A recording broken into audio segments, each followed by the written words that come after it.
김포시청의 한 공무원이 숨진 채 발견됐습니다. 이 공무원은 최근 자신이 담당했던 도로공사와 관련해 악성 민원을 받아왔다고 하는데요.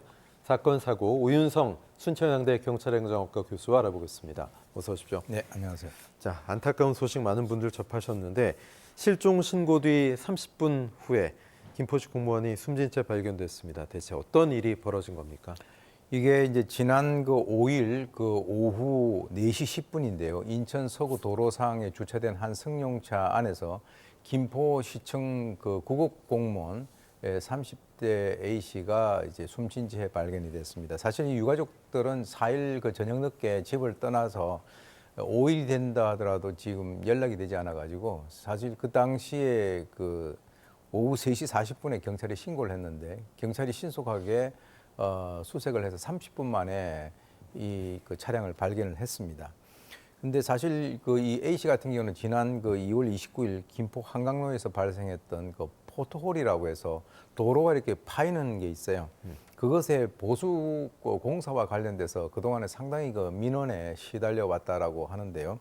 그 이유는 이제 보수 공사를 위해서 이제 교통 통제를 해야 되지 않습니까? 그러다 보니까 도로가 정체되고 거기에 이제 불만을 품은 이 그 운전자들이 많은 그 어떤 그 의사 표시를 했는데 그 중에서 특히 한 명의 운전자가 김포 지역에 있는 그 인터넷 카페에 바로 이 A 씨의 실명과 부서 그리고 내선 전화번호를 그대로 공개를 했습니다.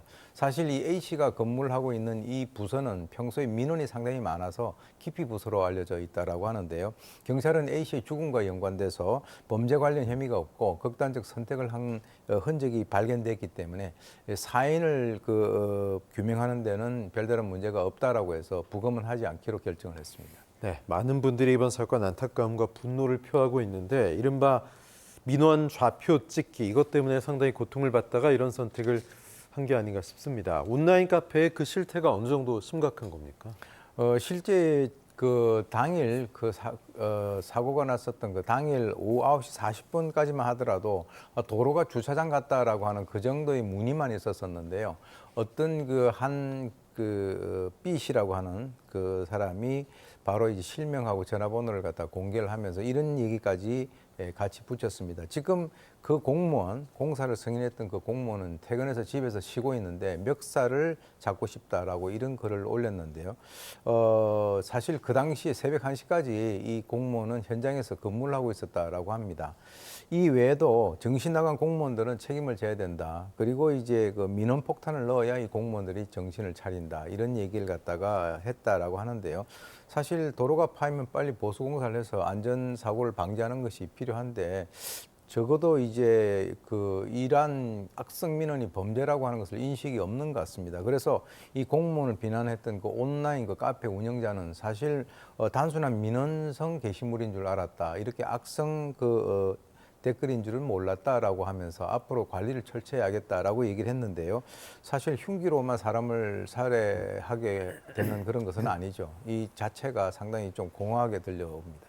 네, 이런 상황에서 가해자 신상 정보도 공개됐다고 하죠. 참 논란이 있습니다. 네, 그러니까 아까 말씀드렸던 그 B 씨 같은 경우는 그 가해자의 신상도 지금 공개가 돼서 뭐 현직 교사다 이런 얘기도 네네. 들려오고 있습니다.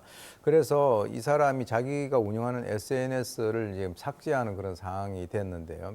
그 B 씨가 근무를 하고 있는 것으로 추정되는 그 학교 같은 경우는 사회적으로 논란이 이어지는 사건에 대해서는 뭐 수사 결과가 나오기 전에도 내부 의견 수렴을 해서 직위 해제 등 필요한 그 처분을 내릴 수 있긴 있지만 현재 상태로는 경찰 수사 결과에 따라서 그 처분을 결정한다라고 하는 방침을 알려왔습니다. 네.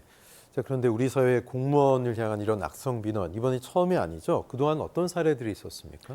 실제로 이제 공무원에 대한 악성 민원은 우리 한국 사회에 있어서 대단히 고질적인 그런 병폐로 지적을 받아왔고요. 연간 한 4만 건 정도에 이른다라고 합니다. 그래서 뭐 녹음기라든지 웨어러블, 즉 몸에 차는 이런 그 캠까지 설치를 해가지고 민원을 내는 것으로 알려져 있는데요.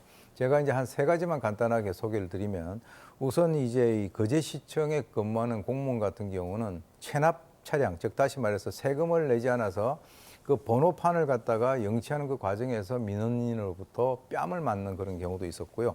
예산 군에 근무하는 공무원 같은 경우는 휴가 기간 중 전화가 와서 민원인이 자신을 죽이겠다라고 하는 그런 협박 전화를 받은 적도 있고, 또 이제 화성에 소재에 있는 동화성 세무서에 있는 이 그 민원팀장 같은 경우는 민원인의 서류를 갖다가 발급하는 그 과정에서 아마 갈등이 있어서 실신을 해서 의식불명이 됐는데 그로부터 24일 만에 사망하는 이런 사태까지 발생이 됐습니다. 네, 김포시는 다시는 이런 일이 발생하지 않도록 경찰에 고발하겠다는 입장인데 이 악성 민원 처벌이 법적 처벌이 가능할까요?